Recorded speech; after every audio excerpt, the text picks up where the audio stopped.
Hi, Otters. Update of my week 2. I've been doing some market research of a lot of networking apps, including a lot of dating apps. Although my app is not about dating, but there are some elements that I will be borrowing from them. So I've been downloading a lot of dating apps. So if anyone come across my app, they come across my phone, they might think that I'm the biggest creep ever met. But yeah, good thing is that I realized that a lot of features that I want to build in, they are kind of embedded here and there, so it's doable. But I just need to pull them all together. The other thing is about I was mentioning about the no-code solution called Bubble, but then I do a little bit of digging, realizing that the ownership or like there's no patent for app, but then the owner's gonna be who write the code. So there's no patent for apps, but there's copyright, and whoever writes the code has the ownership of the app. So I come across Bubble, but then realizing that you cannot export the code, so which gives me a bit sense of insecurity as I don't really have the code. If I am to complete this app, then probably I'll come across some issue, and then the use of their platform is a bit more limited. I think if I'm to build an app, it has to be in their platform, so that's not something I want. So I'll be using another platform called Flutterflow, which actually makes sense now. It didn't come across my mind because I didn't know their existence. But it's pretty much makes sense because I'm using Flutter uh, as my platform with Dart as the language.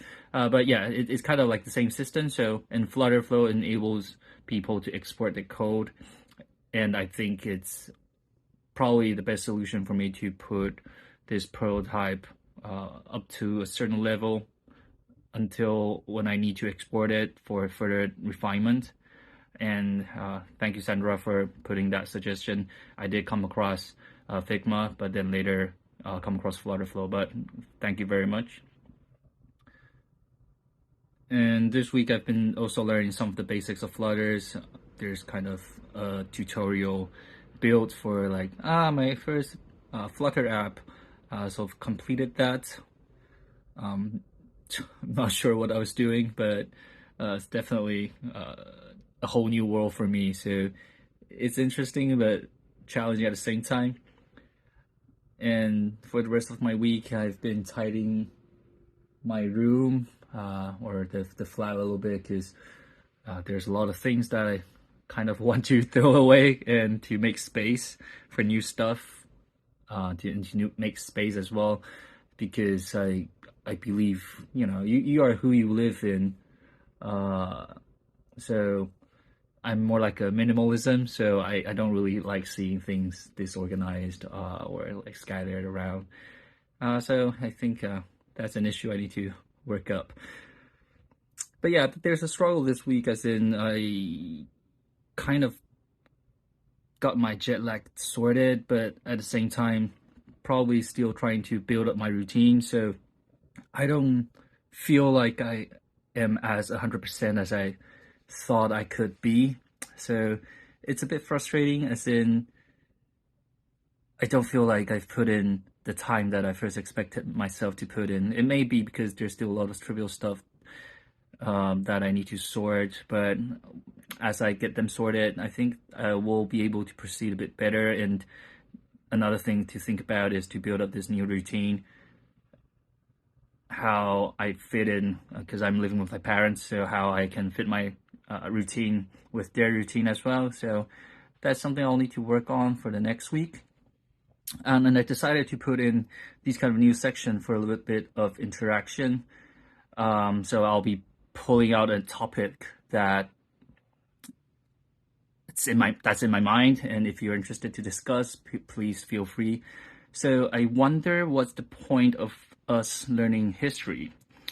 Reason being, we always say that we never learn from the history, but then the history is written by the the winner of the battle or whatever.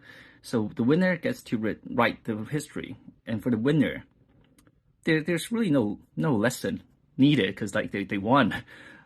So their perspective will be very different to those who lost, and you only learn through failure. So if we cannot learn those failures, how can we kind of really learn from history? And also, in when it comes to the winner, since they write the history, they're definitely gonna put in like their perspective. So it's not really objective. And more or less just make me wonder, because I feel like history nowadays is kind of weaponized, because we now all just remember what this race did to that race, what this country did to that country, what this ethnicity did to that ethnicity, what this religion did to that religion. But then if we didn't learn history, probably there's not going to be these kind of programmed mindsets, as in, oh, there's tension between you and me because back in the time we did something and we hate each other. So I just wonder, if we don't learn history at all, would it matter? Because every newborn, they are not really programmed with those thoughts. So it just makes me question, what kind of history are we trying to learn? And is the history that we're learning from the education system the history that we really want them to really get for us to head towards a more harmonized society? Or is the history that we learn just something weaponized by the government or the country just so that we fight against each other, in the excuse that we're yeah, pretty much. Yeah, if you're interested in this topic, just leave your thoughts below and we can discuss. See you next week.